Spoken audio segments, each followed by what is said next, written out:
So இப்போ நம்ம லெஃப்ட்டில் பார்க்குற இதுவும் வந்து continental GT top and model chrome variant. நாம் ரைட் பண்ணுறதும் க்ரோம் வேரியண்ட் தான், கிளாசிக் 650. இதோட எக்னாமிக்ஸ் அப்படின்னு வர்றப்ப ரைடிங் ட்ரையாங்கிள் 350 கிளாசிக்கில் எப்படி ஒரு ரைடிங் பொசிஷன் இருக்குமோ அதே ரைடிங் பொசிஷன் தான் இதுலேயும் கொடுத்துருக்காங்க.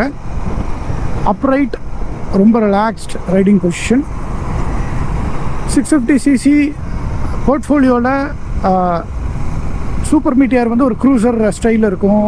ஷார்ட் கன் வந்து ரொம்ப அக்ரெசிவாக இருக்கும் ரைடிங் பொசிஷன்.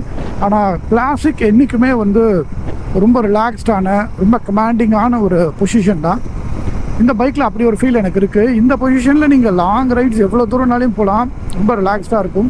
கிளாசிக் அப்படின்னு பேர் வந்துட்டாவே டிஜிட்டல் இன்ஸ்ட்ருமெண்ட் கிளஸ்டர் இருந்தால் நல்லா இருக்காது. ஸோ அதனால் வந்து அனலாக் கொடுத்துருக்காங்க. அது கீழே சின்னதாக ஒரு டிஸ்பிளே இருக்குது. அந்த டிஸ்பிளேல உங்களுக்கு இந்த கிலோமீட்டர்ஸ், அதுக்கப்புறம் என்ன கியரில் இருக்குது, இது 6 ஸ்பீட் கியர் பாக்ஸுங்கிறதுனால எத்தனாவது கியரில் இருக்குது அப்படிங்கிறது பார்க்குறதுக்கு இங்கே ரொம்ப யூஸ்ஃபுல்லாக இருக்குது. இங்கே ஒரு பாடு குட்டியாக அக்சசரியாக வந்து போட்டுக்கலாம். இந்த பாடில் உங்களுக்கு turn by turn navigation plus other connected features எல்லாம் வந்து இதில் யூஸ் பண்ண முடியும். ஹேண்டில் பார்லாம் நீங்களே பார்க்கலாம்.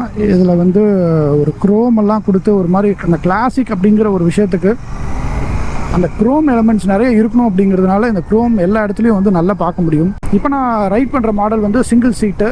இந்த பில்லியனுக்கு வந்து எக்ஸ்ட்ராவாக சீட் வந்து ஆட் பண்ணிக்க முடியும்.